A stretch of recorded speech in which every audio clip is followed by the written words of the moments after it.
So you got the Republicans that have gone all 100% wrong direction, and you've got them running a terribly ugly campaign. And honestly, if you're Muslim, you'd have to be crazy to vote Republican. And I'm saying that. If there are Muslims in the room that are going to vote Republican, I'd love to take your questions, and I'll take everybody's questions. But it's unconscionable. It's like gays voting for Republicans. No, they're running their whole campaign against you. Okay? Why would you vote for the people who say, we don't like these people? We want to make sure these people don't win. It's nuts. You shouldn't even consider it for a second. So then you get to Obama. God, boy, do we need a smart president. After Bush, boy, do we need a smart president. He was the head of the Harvard Law Review. I went to law school, and I went to a pretty decent law school. I went to Columbia.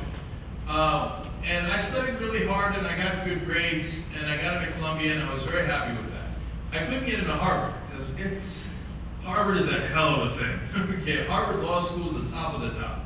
And within Harvard Law School, to make the law review is the top of the top of the top. And to be the head of the law review, well, that just basically means you're one of the 20 smartest people in the country. About it, okay? And then I saw how he's running his campaign. Now, maybe, who knows, maybe something happened. See, maybe he pulled strings because Bush went to Harvard, right? But what strings is he going to push? Okay? His name is Barack Obama. Where is he going to pull a string? Right? So he earned it, and then I saw how he was running his campaign. I'll give you two quick examples. He had a foreign policy question. There was a foreign policy expert. Her name is Samantha Power. She was on our show.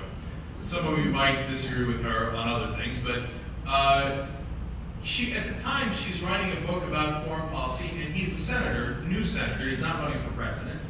He is interested by the book. He says, hey, I'm sorry, can you come down to Washington? And I'd love to have a conversation with you about foreign policy, because I want to learn more about this. And she expects that he's going to be, they're going to have a 20, 30-minute conversation. She's like, she doesn't even know who he is. Wow, a senator from Illinois cares about foreign policy so much that he's inviting a specific expert in, right? They talked for about 3 to 4 hours because he wanted to learn every nook and cranny. Why? He is intellectually curious. He's the exact opposite of George W. Bush. So, another story. Well before this financial crisis happened, Obama thought it might happen, a year before it happened, and he called all the former heads of the SEC, Securities Exchange Commission, including all of the Republicans. So when the crisis happened, they could go to ask one of the Republican former heads of the SEC, guy who worked for George W. Bush, and they say, who do you think has a better plan? He said, well, I know who has a better plan. It's Barack Obama. Partly because I know it, partly because I helped him with it. And he said, he's so much better prepared. He said, John McCain has never called me, never called any heads of the SEC. He's not prepared. Obama started preparing for this a year ago. He said, when I got the call from Obama as to what he wanted to do about what he thinks might be an economic problem a year later, he said, I was absolutely amazed. Nobody prepares better than this guy. That's the kind of president we need. Who's going to put that kind of effort into it? And I've looked at all his issues. You never agree 100% with anybody, and I don't agree 100% with Obama. But I agree about 90%, okay? And you look at his, what he thinks about Afghanistan, what he thinks about the Constitution, you go down the list, right? And he's thoughtful, and he's right. Now, finally, it's not just that, though.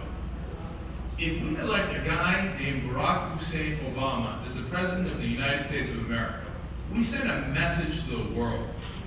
That message is, America is an idea.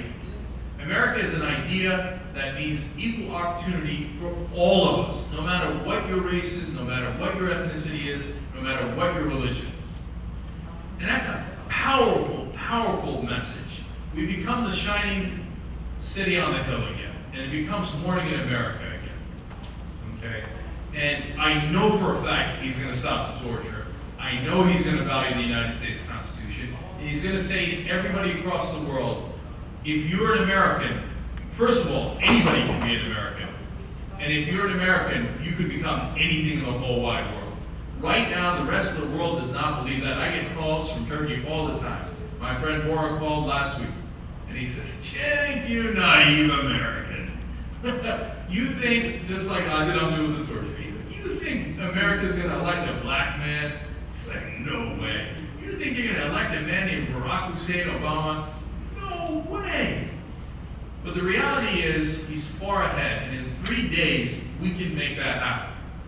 And if we make that happen, it shows the rest of the world, it turns out America was not full of it. America is real. That hope in the world is real. Finally, I was in Turkey about 5 years ago, and I took a cab.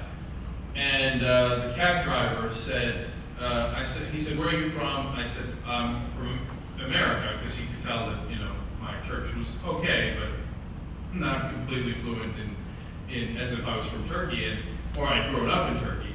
I said, I'm from America, and I said, where are you from? He said, oh, I'm American too. I said, really? You don't, excuse me for saying, but you don't sound American. He said, oh, no, I've never been to America. But in my heart, I'm an American. Okay? But you know what he means. All of us in this room knows exactly what he means, right? I want him to be an American. Because after Bush, you know it if you went to talk to that guy. He doesn't think he's an American anymore. But if we elect Barack Obama, he can dare to dream. So that's why I'm supporting Barack Obama, and I hope you guys do as well. And I'll take questions.